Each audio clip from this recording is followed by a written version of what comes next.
Assalamualaikum warahmatullahi wabarakatuh. Salam sejahtera bagi kita sekalian. Welcome to Prognosis, program ngobrol bareng neurologis.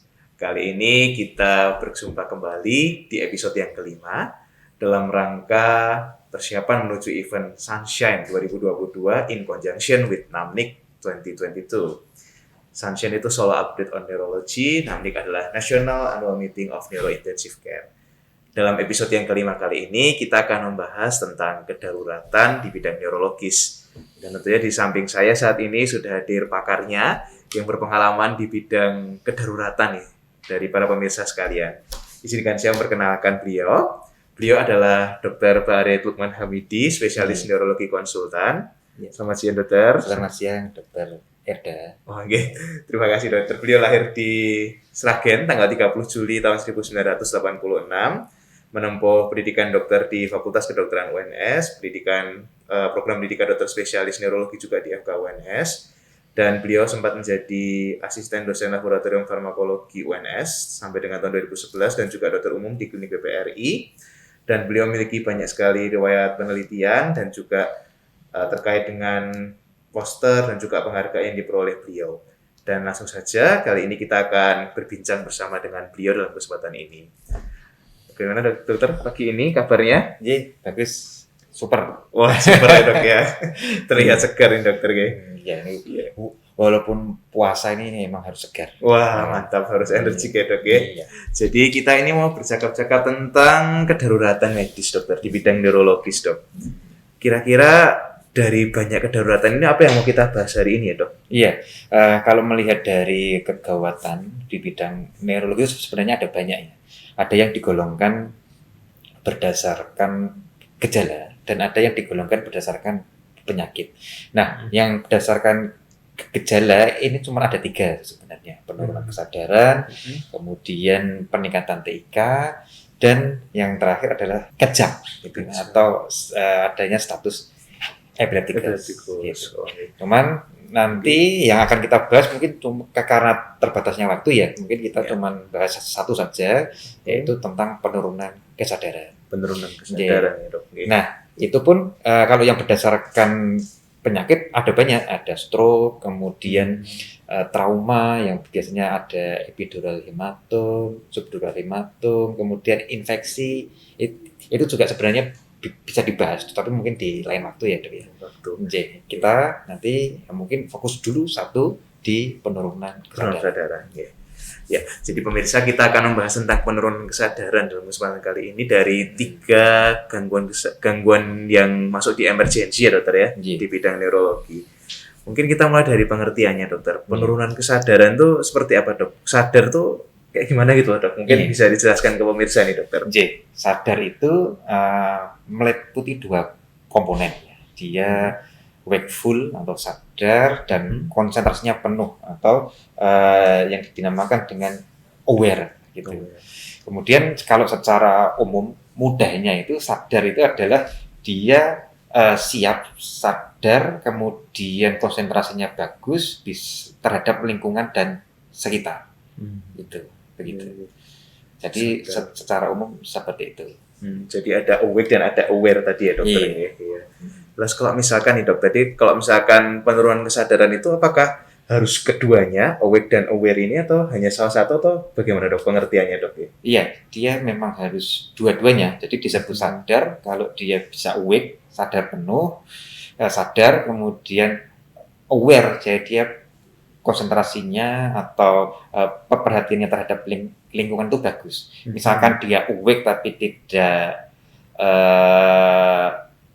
aware itu berarti memang dia tidak sadar, atau demikian juga sebaliknya. Kalau misalkan dia tidak aware tapi awake, itu juga tidak disebut dengan kesadaran yang penuh. Begitu ya dokter. Ya, terima kasih dokter. Mulai ada pencerahan sedikit ya teman-teman pemirsa sekalian ya terkait dengan kesadaran yang ada 2 aspek tadi. Nah, kira-kira dokter di tubuh kita ini organ yang berperan di kesadaran, mungkin kalau kita awal gitu taunya kan hanya otak gitu ya dokter ya. Kira-kira anatomi atau organ-organ yang berpengaruh untuk mengetahui kesadaran seseorang itu di mana ya dok letaknya gitu dok kira-kira? Iya, seperti yang kita bahas tadi bahwa ada 2 komponen ya, awake dan aware. Dan aware. Oh ya, awake dan aware ini punya organnya masing-masing ya. Kalau awake atau wakefulness gitu ya, bangun gitu ya, itu dipengaruhi oleh ARAS. ARAS itu singkatannya Ascending Reticular Activating System. Oh iya. Intinya adalah dia ada impuls atau ada aliran listrik ya, mudahnya yang dimulai dari batang otak kemudian naik ke atas. Oh. Nah, itu komponen yang mempengaruhi atau organ yang mempengaruhi wakefulness ya, atau awake itu tadi bangun. Kemudian ada organ lain yang mempengaruhi selain awake adalah aware. Aware itu dari batang otak menuju ke hemisfer, jadi ke korteks begitu. Atau kalau dalam textbook itu disebut bahwa yang mempengaruhi awareness ini adalah korteks dan talamus. Cuman banyak yang bilang kalau memang korteks ini sangat berpengaruh. Jadi korteks di hemisfer. Oke. Tadi kan ada awake itu dipengaruhi ARAS, kemudian kalau aware itu dipengaruhi korteks, talamus tadi ya dokter, dari batang otak juga tadi ya dok. Kalau ARAS tuh lokasinya di mana gitu dokter? Ya, itu ada di mid pontin ya, jadi dia ada di sekitar pons. Gitu. Di sekitar pons. Tadi yang Jaras mengantarkan impuls naik tadi ya dok, ya listrik naik tadi. Jadi dia biasanya di arah rostal dari midpon ya, kemudian naik ke mesencephalon, kemudian dia nanti dilanjutkan ke talamus dan korteks di hemisfer atau korteks di kedua sisi gitu ya dok. Ternyata kompleks ya pemirsa. Jadi kesadaran ini banyak organ yang berpengaruh ya dokter. Dokter, kira-kira ya dokter, kalau ketika tadi kan kita bicara kesadaran itu bisa menurun, kira-kira etiologi atau penyebabnya itu kira-kira apa saja nih dokter? Mungkin buat dokter, teman-teman dokter umum yang ada di IGD nih dokter. Secara umum ada dua dok. Jadi sebabnya karena sebab struktural atau disebut juga sebab karena intrakranial atau karena sebab neurologi, itu sama ya. Atau sebab non struktural. Non struktural itu biasanya karena metabolik atau ekstra kranial. Gitu. Jadi memang utamanya ada dua. Kita sebagai dokter umum ya, dokter umum maupun dokter spesialis pun itu ya secara umum bedakan dulu itu antara penurunan kesadaran karena non neurologik atau metabolik atau ekstrakranial dengan neurologik atau intrakranial atau struktural. Jadi sudah secara umum ada dua tadi dokter ya. Nah, dua nih pemirsa ya. Jadi mungkin kita akan belajar juga kira-kira bagaimana nih dok ini kira-kira membedakannya. Kan juga agak susah nih dok kira-kira struktural kalau misalkan bukan karena kecelakaan gitu kan mungkin kadang-kadang kita di IGD bingung ya dok cara menentukannya kira-kira ini struktural atau yang non struktural tadi bagaimana dok cara membedakannya. Mungkin ada tips pentingnya biar teman-teman bisa sama-sama kita belajar nih dok kali ini. Jadi cara membedakannya itu sebenarnya cukup mudah dan simpel ya. Kita cuma lihat apakah dia itu ada latalisasi atau ada defisit neurologis yang vokal. Yang vokal itu misalnya kalau pasien tidak sadar ternyata tangan kanan lebih lemah atau kaki lebih lemah atau di mata itu posisinya tidak sama. Jadi ada asimetri di dalam kondisinya. Jadi kalau kita biasanya sebut dengan adanya latalisasi. Intinya adalah mencari asimetri antara kanan dan kiri. Begitu ada asimetri yang seharusnya itu tidak ada, maka itu kemungkinan ke arah neurologis.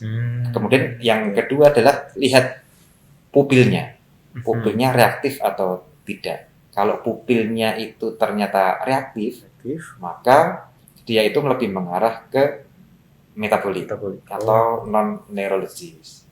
Jadi pada intinya adalah lihat dua yang utama, ada latalisasi atau tidak, ada asimetri atau tidak, kemudian lihat pupil, gitu, reaktif atau tidak. begitu ada lateralisasi, pupilnya tidak reaktif, maka dia mengarah ke Neurologis tadi ya dokter ya. Iya. Oh, jadi ada dua kunci tadi pemirsa ya untuk mengetahui penyebabnya. Kalau struktural tadi karena kita bisa melihat dari pupil dan juga lateralisasi gitu dokter. Jadi ini buat kita semua ketika kita di triase atau di gawat darurat kita bisa lebih membedakan keduanya dengan mudah gitu. Nah, kira-kira dokter, selain tadi kan kita kan bicara kalau pengen cara cepatnya kita lihat dari lateralisasi, lihat dari pupil tadi dokter. Nah, kira-kira ada tidak ya dok asesmen atau pemeriksaan khusus gitu yang mungkin bisa membantu kita ketika kita ketemu pasien yang tidak sadar gitu di IGD mungkin. Kira-kira apa sih yang harus kita akses gitu dok? Apa yang harus kita periksa gitu kira-kira? J. Nah, ya sebelum kita periksa, kalau konsepnya ini di kegawatan itu ya, ini kan kita harus fokusnya itu utamakan dulu RW-nya, jalan nafasnya, kemudian nafasnya bagaimana atau breathing-nya bagaimana dan sirkulasinya bagaimana.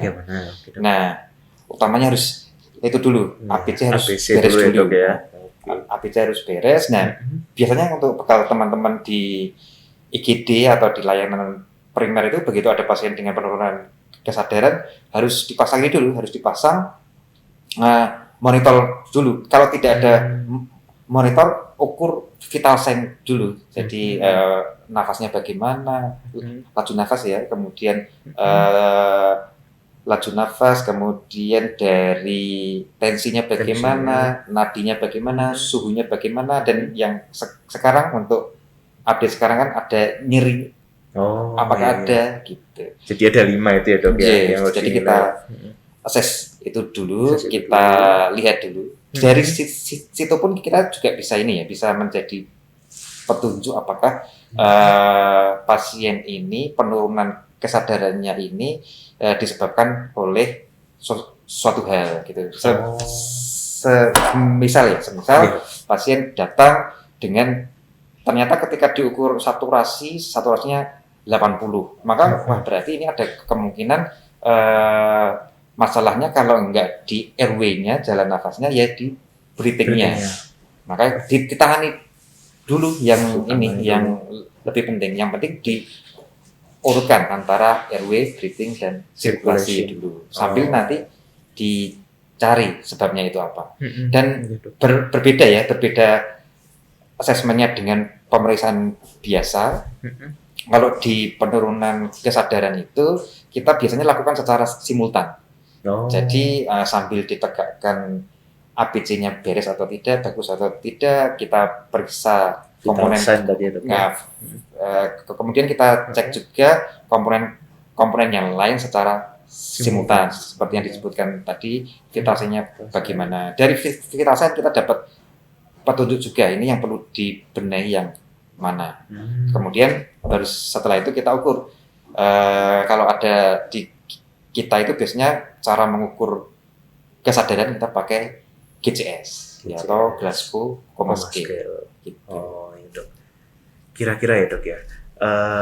Tadi menanggapi tentang GCS itu dok. GCS itu berarti memang harus dikuasai betul ya dok ya? Iya, dan itu kalau untuk dokter umum termasuk kompetensi wajib ya. Jadi memang harus dikuasai.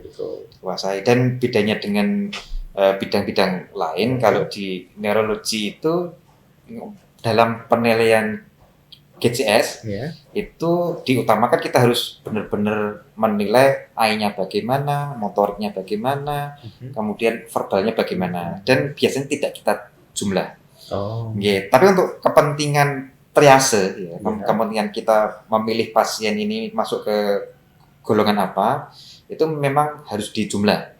Tapi begitu nanti kita mau masuk untuk pemeriksaan yang lebih lanjut, kita harus memperinci. Tidak di jumlah, tapi AI-nya bagaimana, motoriknya bagaimana, verbal bagaimana, harus kita jabarkan sendiri-sendiri. Iya dokter. Gitu ya. Iya dokter. Terima kasih dokter Bari. Ini pencerahan buat kita semua ya pemirsa, bahwa kita harus mencoba untuk menguasai GCS tadi, kemudian dilakukan secara simultan untuk asesmen terkait dengan penurunan kesadaran.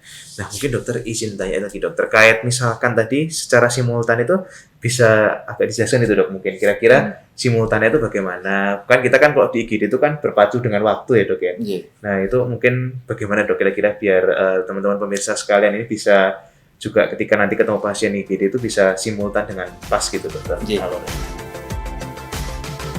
Jangan lewatkan event Sunshine dan Namnik di bulan Mei tahun 2022. Sparking Sunshine, Sophisticated and Full Knowledge in Neurology. Ayo ke Solo!